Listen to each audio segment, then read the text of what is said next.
thoughts on Andrew Tate and basically what he's saying right now, and then let Rollo respond. Yeah, I think Andrew Tate is someone that seems to be going through a public transformation, specifically with his faith view. He's atheist, now all of a sudden he's going to church. That? He said so. He said, I was an atheist, now I'm going to church twice a week. What makes that believable? What makes that believable? You think he's trolling? I think so. Yeah, I think he might be trolling. I hope not. Trolling religion? Yeah, I hope not. You know, I mean, he wouldn't be the first one. Yeah, in that interview he said that. So I think he's experiencing some cognitive dissonance there. I think he's brilliant in terms of how he's been able to leverage the internet. Can't tell how much of this is hyperbole. Can't tell how much of this is a character. I've seen videos of him breaking character and like laughing at himself. And so I think from a marketing standpoint, I think it's very sharp. I think when you're going to those types of languages, like what do we again, what is the average person going to think? I'm entitled to multiple women. Can the average person take care of multiple women? Can the average person have multiple kids with multiple women? You know the statistics on how devastating it is to a man to have multiple kids with multiple women. One other thing I'll say, and then I will get, you know what percentage of the world is on Andrew Tate's level? And I respect what he's doing. Good looking. You're talking about money, muscles, and game. The guy's a 4-time kickboxing champion. Okay, the guy's making millions a month. Like the problem is, and I respect what he's doing. 99.9999% of you will never be on Andrew Tate's 100%. Level or on a level near Andrew Tate. And none of you guys are going to be LeBron. None of you are going to be Michael Jordan. None of you guys are going to be Brady. I'm not saying that that's who he is, but the guy's a fucking G. And if he's one of the few that can multiple spin plates, as Rollo says, more power to you, brother. But most men can't do that. What is the logical conclusion of that? He becomes Nick Cannon. He becomes the guy with 10, 11 baby mamas, and he feels bad about not being able to spend time with his kids. How many kids do you think he has right now? I don't know how many kids he has. I don't care. 0. Okay. Well, I mean, how many abortions have been a part of that?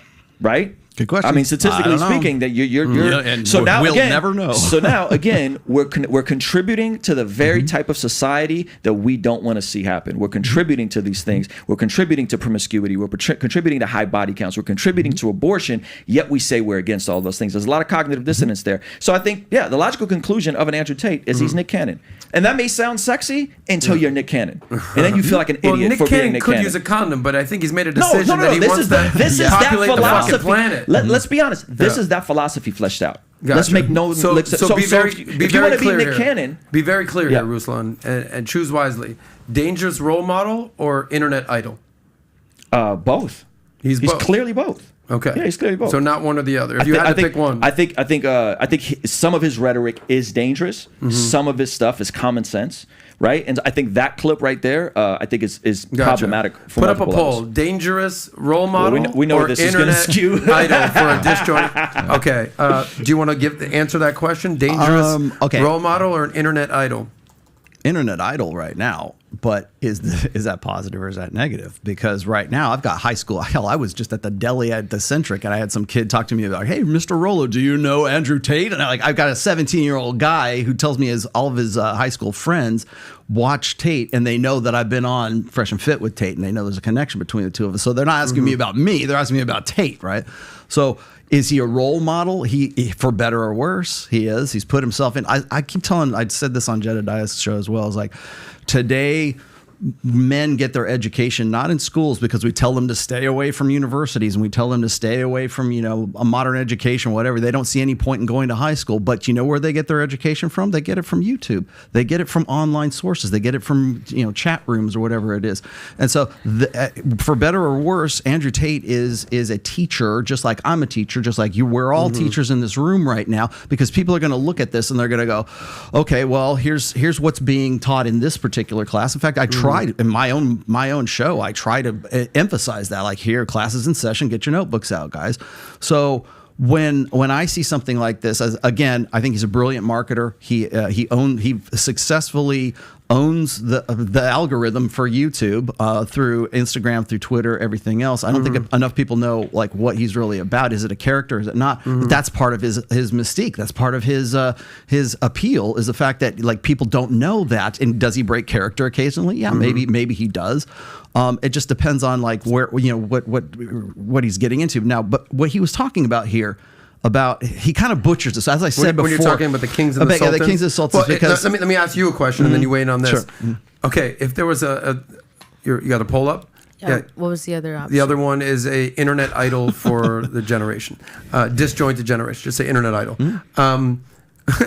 one of the things it's kind of the same thing. Sure, internet idol. Yeah.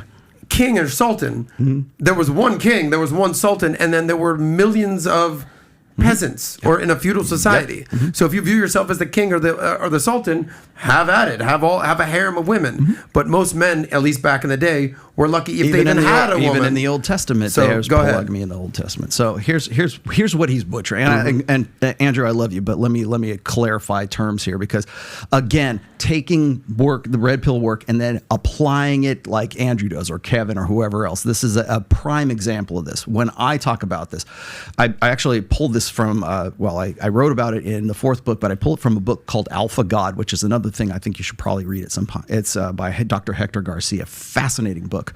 And so in there, Dr. Hector Garcia points out that there are 3 things that have defined powerful men throughout the course of history. That is territory, that is resources, and that is access to virginic, beautiful women that they have exclusive access to. So you can go around the world in any era, and that is the case. So there's the tribal chieftain that's in the Amazon rainforest, and he's got his hoes in a compound, or he's got them fenced off somewhere, and they're guarded by eunuchs. They got to cut off their dicks so that they know that that's the chieftain's, that's his brood, that's his harem, to make sure that his genetics go on into perpetuity. And this is in civilizations all across the world. Same thing with kings and queens. Same thing with dynastic emperors of China and the Forbidden City, guarded by eunuchs. They've got the harem of women that are there. Okay, the things that we're using extreme examples, and he's using extreme examples for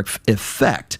But the fact of the matter is that powerful men throughout history. Father Abraham, right? He's got he had Sarah, and he had Ruth, wasn't Ruth, was it? I forget the 2 wives he had. Plus he had maid servants. God knows how do you not know that, brother? I think Rachel was the other one.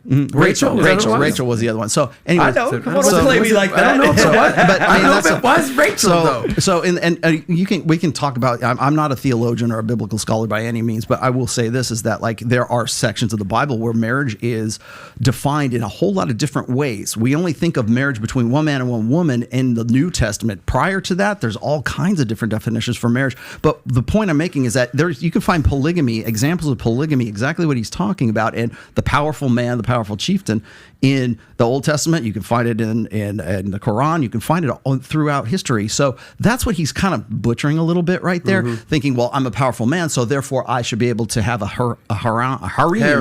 I always mispronounce that, right? But that's the point he's trying to make for effect. But he's not wrong, because by order of degree, we still practice soft polygamy right now. If you've been married once before, and if those were the only people, you would still have two wives at some point, assuming you get married again.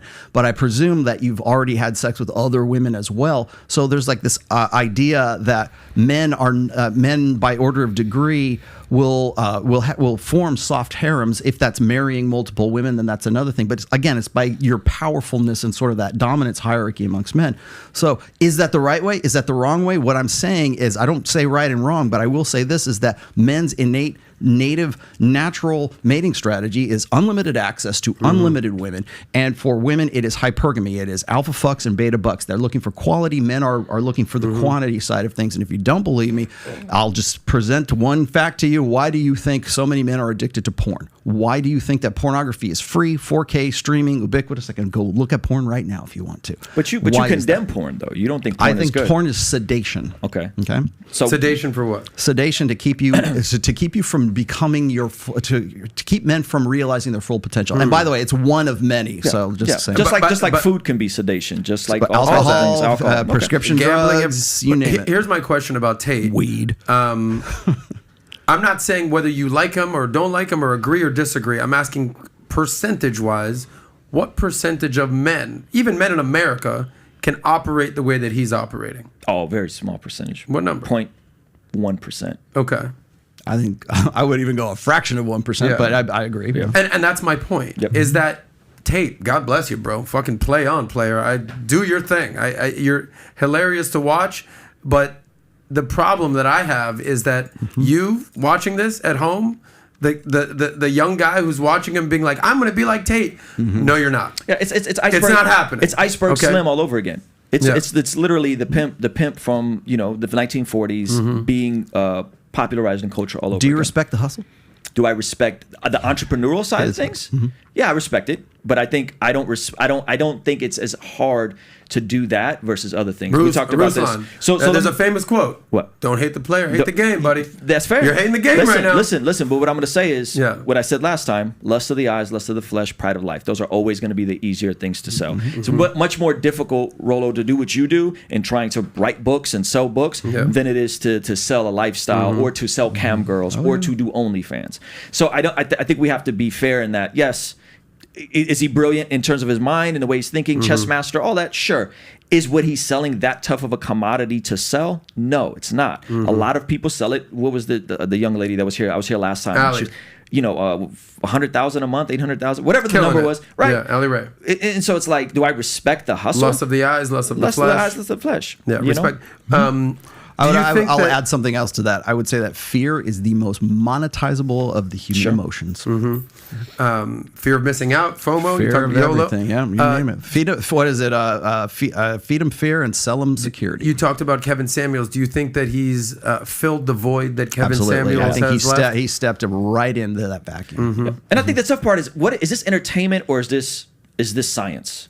Right, I think that's the very part fact that you're asking that question is exactly what he's popular. And I guess that's to me that's the dangerous part, because we can't tell if these guys playing a character, if he's being a WWE character, that's you, Shawn Michaels, but that's not really you. You're kind of amplifying it, or if this is who he really is. I think that's the tough part, and I think young men get very confused. Just like we saw gangster rap music in the early '90s, a lot of young men didn't know that Dr. Dre wasn't really out there in the streets gangbanging. Right, I think people can't tell the difference.